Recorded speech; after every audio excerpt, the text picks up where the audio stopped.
Hi, welcome to Linda's TV show. If it is your first time, you like the channel, you like the program, subscribe and put on your notification bell because it's gonna help you to know when I upload a new video. My viewers, my subscribers, you guys are so amazing, especially those who always tune in to watch me each time I upload a new video. Greetings to everyone and greetings to our great leader, Nnamdi Kanu. It's a privilege to be here and for the first time to have meeting with you directly on this Zoom. The last time I saw you was when I came to your house before the attack in 2017. Tonight I want to ask few questions that has been a burden in the heart of our people. My name is Goswilele Barikwaloba. I am from village called Luawe in Kanu local government area of Ogoni in Biafra land. My question is, number one thing that bothers the Ogoni people is they talk about domination. And they said that if Biafra comes, will it not be that the Igbos will be in charge of everything and the Ogoni people will be put down or possibly be made to be slaves in their land? Some of them cite reference to before the war. They said, I wasn't there myself, they said that Igbos were in charge of everything in Bori, in Ka, to the point that the Ogonis have to pay taxes to them. Women coming from farms have to pay tax, and the markets were decided which day to open and which day to close by the Igbos. That these are the things that they faced at the time, even before the Civil War. So these fears still remain in the heart of some of our people, and they are afraid that if Biafra comes this time, are we not going to face such scenario again? Number two of my question is the issue of Oyibo and Obibo. Oyibo and Obibo, our people believe that Oyibo belong to Ogoni people. That is the belief. And each time this thing is dragged, it is as if we said it that the Igbos have come to take over and all that. So the Oyibo issue is one of the reasons why our people, the Ogoni people, some of them still believe that they are not part of Biafra or don't want to come out fully to support the struggle. Number three, the Ogoni struggle. The Ogoni 9 that died in 1995, they were hanged for trying to ask for their right. And this also is one key factor in Ogoni land. They felt that they have something they are also trying to get. And for this reason, whether or not they are doing it, they feel they needed a separate state. And this is one of the reasons. And they have also, accused our leader that each time he talks about Kensaro Winwa or the Ogoni 9, that he berates them and, like put them in a position as if they deserved to have died. And these are some of the issues raised by some of our elders. Then number four, I would like our leader to, by this meeting also, throw light on how is it going to be finally when Biafra comes. What is the fate of the Ogoni people? Because some are afraid that it will be another Nigeria scenario. Thank you very much, sir. Thank you very much. Thank you very much, Mr. Lily Barry Godswill. Yes, can we have our leader answer that if it's clear? Thank you very much. Thank you. I'm here. I will mix your. I think by the two answers I'll provide, it will have taken care of the four questions that you asked, Goswill. I know, I respect your diligence. I like the work that you're doing. And the work that I believe that the Ogoni nation will do in Biafra in years to come. The thing is this. Let me start with Obi-Igbo. What was the name before it was changed to Oyibo? The name was Obi-Igbo. That's the name. But it's a small, tiny piece of land. Why would anybody say that a small, tiny piece of land is the reason why they don't want to seek their freedom? I find it astonishing. A small, tiny piece of land. That doesn't mean anything. That is more important than all the pollution happening around us. I have said this before, allow me to repeat. I want everybody, I want every nationality within Biafra to be on their own. And when people talk about Ogoni, this is one thing that I don't quite understand. I don't know how white people did this thing to us. A white man came into our land, divided us so much that we do not know who we are anymore. Ogoni cannot live in isolation. Every clan, where we come from, Arochukwu is a clan of people. Do you understand me? We have clans all over the place. The Oru people, these people that came from Igodomigodo to settle in the present day Ihiala, they are a clan of their own. Ibuku is a clan of their own. Nobody is saying that they are separate. No man can be an island. You didn't fall from heaven. You must have come from somewhere. I was the people going about looking for my relatives.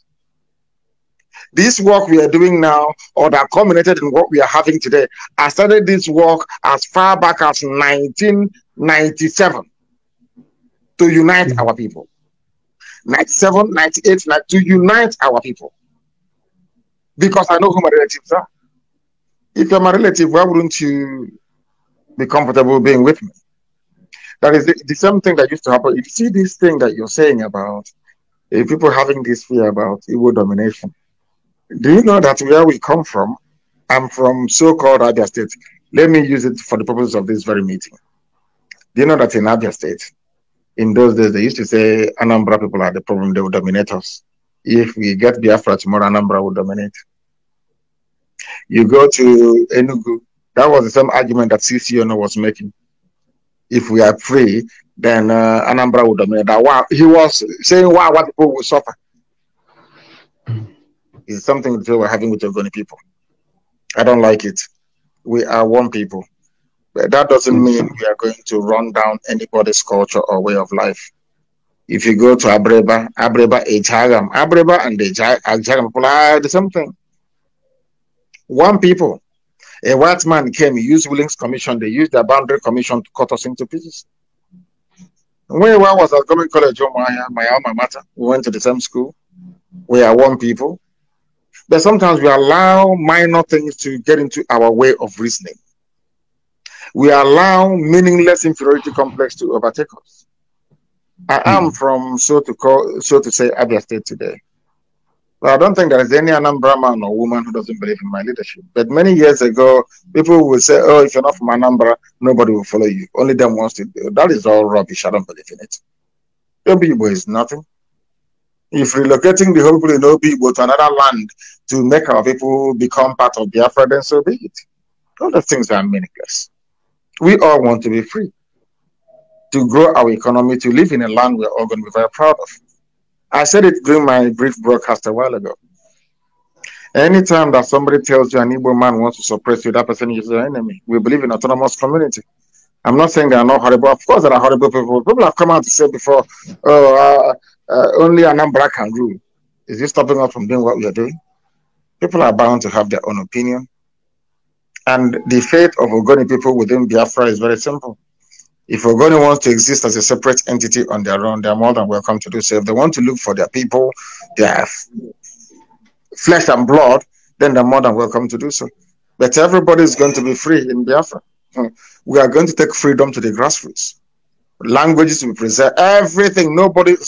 I have said before, we are going to have independent nations within Biafra. Because I want to speak Igbo language. I don't want anybody to, I don't want to force anyone to speak Igbo. I mean, I love you, your language. I don't want anybody to I don't want Ibibio language to go into extinction. I don't want Ogoni language to go into extinction. I want all these languages to be respected. I want their culture to be respected. We are going to build something unique that will astonish the white man. The white man came to try to make us, mold an identity for us. And that is very, very wrong. I do not disparage the Ogoni, and I actually went to see Mite. I think that's one of them, the one that survived. I went to his office to see him in the year 1998. His office used to be around Niger Street. Me, myself, I went there to see him face to face personally, to preach to him what I'm preaching to you today. Mite, his name is Mite, the lawyer. He knows me. I went to see him, and we're communicating for very many years until we lost communication. The only guarantee you need in Biafra is the Constitution of Biafra. And in that very Constitution, the right of every individual and clan, should they wish to go the separate ways, is enshrined. In our new Constitution of Biafra, anybody who wants to leave Biafra and be on their own is more than welcome to do so. Every nationality within Biafra will have their own national anthem and their own flag. Their own identity will be respected. Our police are not going to carry any guns. The army cannot invade anywhere on somebody's authority. So we're not going to run a totalitarian state. So nobody has anything to be afraid of. I respect Cancer. I respect what he fought for in the end. All I tried to point out and to fault was the beginning. If we were together as one family, do you think we would have killed him? Of course not. That is why division is not good, especially within a family. The reason why I don't want Nigeria to stand is because we are not one people. You must understand this. We are not the same people. I want everybody to be on their own. And as for what I want to, when I talk about cancer, I want to lecture our people that the only person who can defend you is your brother. And this is what I wanted to preach on that very day. You came to my house, arrangements were made for me to go to Ogoni land, but it wasn't possible because I was attacked on my way to Ogoni land. If not, I will come before the elders to preach something that I'm preaching to you now. We have to be one. When we go and get freedom, then we can go our separate ways if we want. But to tell me that an Igbo man will travel from Igbo land and go to Ogoni land to tell them what to do when Biafra comes is rubbish. Bunkum. Cannot happen. I won't allow it. An Igbo man cannot go to Igede. If Igede wants to be on their own, they be on their own. Nobody can force anybody to do anything. All these things will be in our constitution. And everybody will get the right to vote according to clan. Every clan will vote to join. If Ogoni votes and says they don't want to join Biafra, I wish them all the best with Fulani Janjaweed. But if they come with Biafra, I know the type of future that awaits them. Hi, welcome to my channel. If this is your first time or first day of coming across my YouTube channel or seeing my face, you are highly welcome. Herzlich willkommen zu meinem Kanal.